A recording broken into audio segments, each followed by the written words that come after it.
It's hard to pinpoint the exact purpose of this expedition. But an expedition it is, and one of a magnitude that I've never personally embarked on before, with so many goals so far from where I call home. And we all have our bucket lists, and this location was at the top of mine.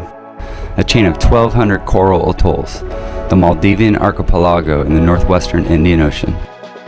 I had arrived after nearly 2 years of planning.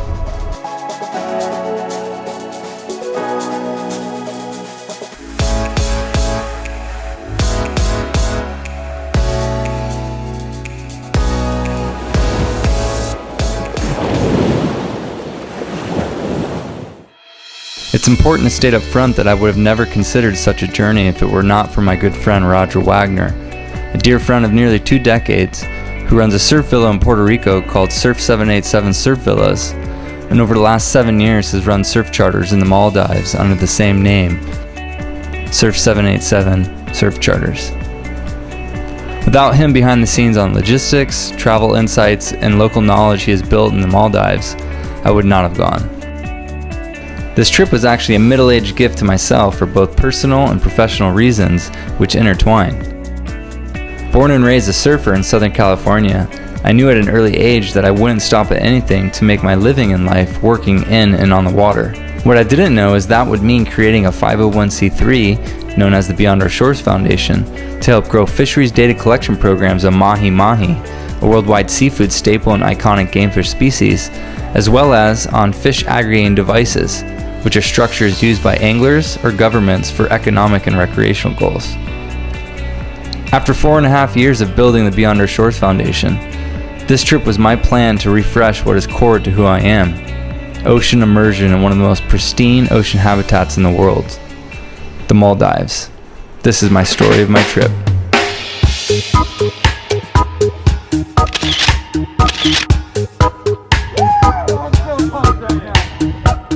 So first off, let's talk about the vessel. A 100-foot dive and touring boat, the Emperor Voyager, is our mothership. Essentially a 4-floor floating hotel with 10 private rooms with baths, a big galley, a bar and a living room, and several areas to relax and take in the incredible views, vibe, and time of your life. Then, throw into the mix Sirena, a 60-foot donie that serves as your means to get to dive sites, surf spots, and land, which also has a bath and an incredible upper rooftop area. It just doesn't get any better logistically.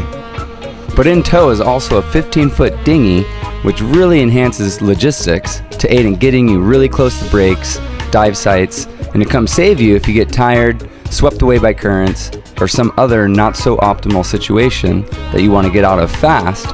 The dinghy is there to save you.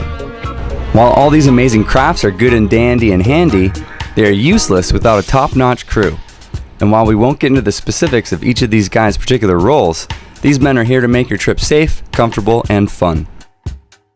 Now, where do we go? And where could you go if you went on this trip? Well, our float plan in the Maldives was one of many options, and your surf guide, which if you go with an Emperor vessel, will be Giorgio Rollo, and he would make the ultimate call to go where given the conditions. So our float plan was one of many options, but it began in the lagoon on Male, and we had our first surf at a spot called Full Moon, which was a nice right-hander and a good warm-up sesh. Then, we headed south toward the Central Atolls and checked some spots along the way. Ultimately, we came to our first stop at Gallardo, home to a spot called Riptides. After spending 24 hours at Riptides and packing in 3 solid sessions, we decided to head further south. Now, one of my big goals of this trip was to catch some fish, so every chance I had during transit, lines were in the water. Later that afternoon, we made it to Ali Mathea and enjoyed some quality time in the water with some nurse sharks, and then moved toward the Ali Mathea resort for a nice snorkel. The marine life in the Maldives is like no other place in the world. Thousands of people flock annually to the Maldives to dive with manta rays and whale sharks. And while we did not get to see a whale shark, we did see other species of sharks and some really cool rays during our dives. After our dive, we headed further south to anchor for the night at Raikido, and naturally I had lines in the water once again, but catching fish was proving to be tough, and all I had to show for a catch was a small squid and a bait fish, and I knew I needed to make some modifications.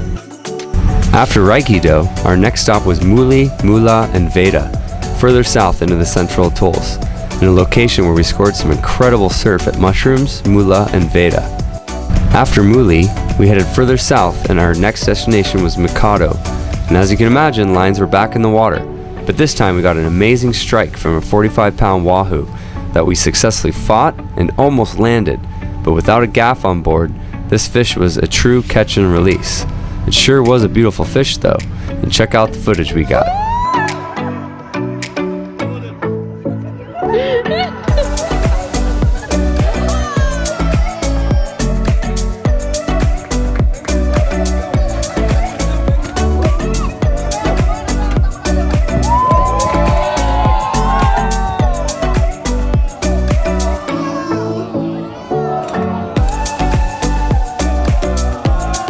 Well, we'll land that fish next time. But I still got a pretty cool souvenir, the lure that caught my first Maldivian wahoo. After that fish, we motored further south and stayed the night at Fahala, and the next morning we steamed toward Mikado, but along the way we worked as a team to land a nice 28-pound wahoo. Okay, grab the leader, Go. Grab it, pull it up.